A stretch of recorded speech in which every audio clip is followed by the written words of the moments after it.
আসসালামু আলাইকুম বন্ধুরা, আজকে আমি মুড়ি ঘন্ট রেসিপি শেয়ার করব। চলুন তাহলে রেসিপিটি শুরু করা যাক। আমি এখানে 3 কেজি ওজনের একটা কাতল মাছের মাথা নিয়েছি। ভালো করে ধুয়ে পরিষ্কার করে পানি ঝরিয়ে মাছটাকে একটু ছোট ছোট করে পিস করে নিয়েছি।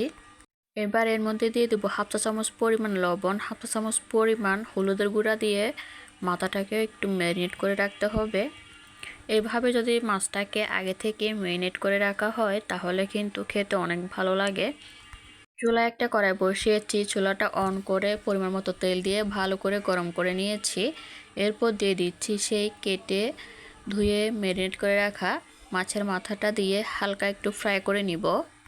এমনি কড়াইয়ের মধ্যে যদি মাছটা ভাজি করা হয় তাহলে কড়াইয়ের মধ্যে হাই হিট করে মাছটাকে ভেজে নিতে হবে, তাহলে কিন্তু কড়াইয়ের মধ্যে মাছটা লেগে যাবে না। এবার মাছটাকে হালকা ফ্রাই করে নিচ্ছি, বেশি ভেজে নেওয়ার কোনো প্রয়োজন নেই। মাছটাকে যদি বেশি ভেজে নেওয়া হয় তাহলে কিন্তু খেতে ভালো লাগবে না তেমন একটা। আর এটা হচ্ছে একদমই তাজা একটা মাছ। তো আমি এপিট ওপিট করে হালকা ফ্রাই করে নিয়েছি। এবার মাথাটাকে উঠিয়ে নিতে হবে।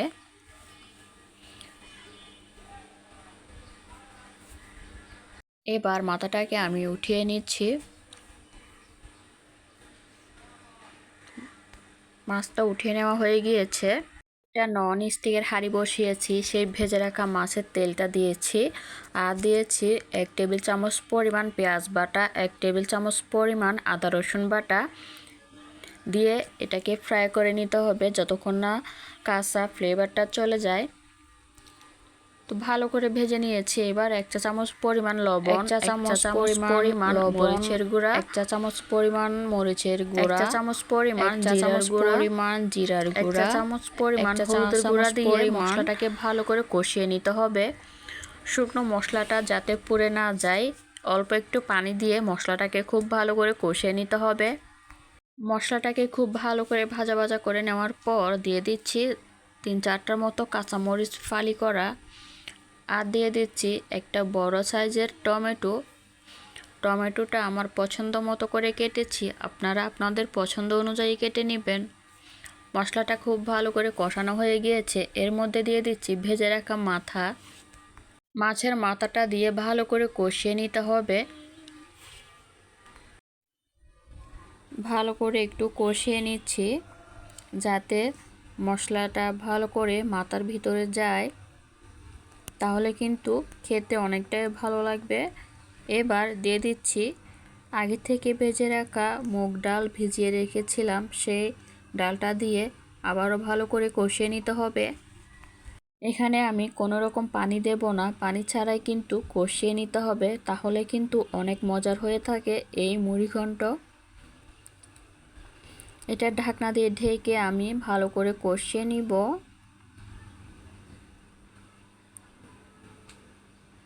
চাইলে আপনারা মাথাটা কিন্তু ভেঙেও দিতে পারেন।